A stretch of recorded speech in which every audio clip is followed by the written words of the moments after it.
Folks, welcome home. Another episode of Cooking with Lawns at the Mighty Shakers in Milwaukee, Wisconsin. Today we have with us a new Shakerette. This is Riley. Hello, Riley. So we're going to do a couple really simple things. These are both going to be seafood, and seafood is not necessarily the thing that Riley goes for first. But at the end of this, I think she's going to be converted, let's say.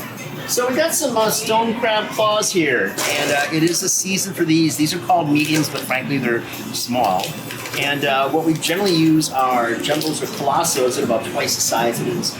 So stoners, if you don't know that, have only been harvested for about 100 years commercially, and they're primarily off of Florida. There's an entire industry that's based upon these. So what they do is they will get these guys and they'll have them, that come into their stoner traps. They bring them up to the surface and they tear off, of course, the right size. They tear them off. Generally just one of their claws, they can survive, and they regenerate about 2 years or so. It's really a neat thing about nature. Sure. So the way to open these, you see a lot of people just really try to hammer these and smash these and take a knife blade and all sorts of things, but the kind of thing that we used to do down in Florida was just to take a little heavier duty spoon like this, so like a service spoon, and you whack it. So I want to just kind of whack it like that a couple times, like an Easter egg, but a little different. So, right-handed? Yeah. Okay, so in your left hand, grab that guy, and of course you're gonna beat it. Okay, you got a nice crack. Now turn it over, and crack the other side a couple times. There you go. And let's go back and do the little knuckle guy right there as well. And we're proving the loss of gravity at the same time. It's all good. So that's lovely. So let's have you do like 3 of those, and I'm going to put those on a plate.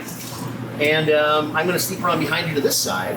And while you're doing that, I've got some Old Bay seasoning just in some water right here, and I got a real loose little admixture going on, and I've got some lovely Dijon mustard right here. And all I'm going to do is I'm going to marry some of this Old Bay into our mustard.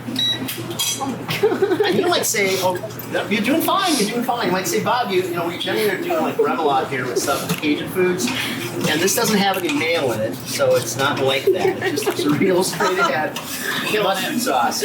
All right, so what we're going to do over here, Riley, is just keep moving forward. I mean, this is your first time, right? You're doing great.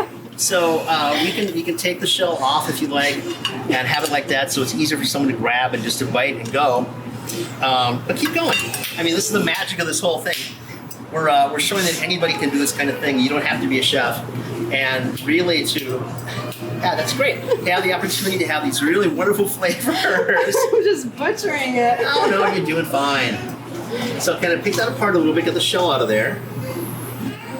And it's just real simple. I mean, you did just fine with that. So these are really tough shells. And what I want to stress to people is, like when we do lobsters or something, we've got the nutcrackery kind of thing. That doesn't work on these. Just the way the shell is formed and it's so hard, the nutcracky thing isn't going to work here. So this is the preferred way that we do it. And just like every native Floridian does it. Otherwise, you can take a chef's knife and use the back. So not the leading edge, the cutty thing, but the back side, the non-cutty thing. And you can whack them like that as well. But they both work incredibly easily. So the point is just to get at this marvelous meat on the inside. And I get a little bit messy, but so what? I mean, sometimes the food worth eating is the messiest food, right? All right. So Riley, you're having the time of your life here. Nothing else. You think about that bad relationship you had, you're just gonna whack the thing. Oh, okay. Here we go. Yeah. Suddenly, it's a whole new ball game, isn't it? Oh, that guy. Okay. Right. Cool.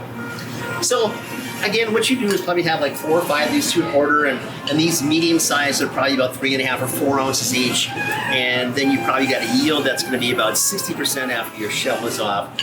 So, once you get the larger size as well, you can just go at it, bust off these really hard shells, and it is so rewarding to eat this really sumptuous and even kind of decadent meat. And the thing I like about using a spoon is that you rarely have the shell being pushed into the meat. Rarely does that happen. So if you use like the crushy things, that's all it's going to do is crush the shell shards into the meat, and that is not a pleasant eat at all. So there you go. I mean, it's really, they come apart so easily. This is incredible meat. You want to taste this? You really do. Your first ever. See it? Yeah. Well, there's going to be a little piece of cartilage in the center. Just kind of put it between your teeth and kind of pull up. There's the camera. There you go. It's good. Yay! For a woman who doesn't eat seafood. And it's really good, isn't it? All right. Cool. So we're going to put this on the side right now, and then in a few minutes we're going to go back and have you make some shrimp, because it is so easy to start seafood by eating shrimp. And they're so easy to prepare, and they're so good for you, frankly, as well.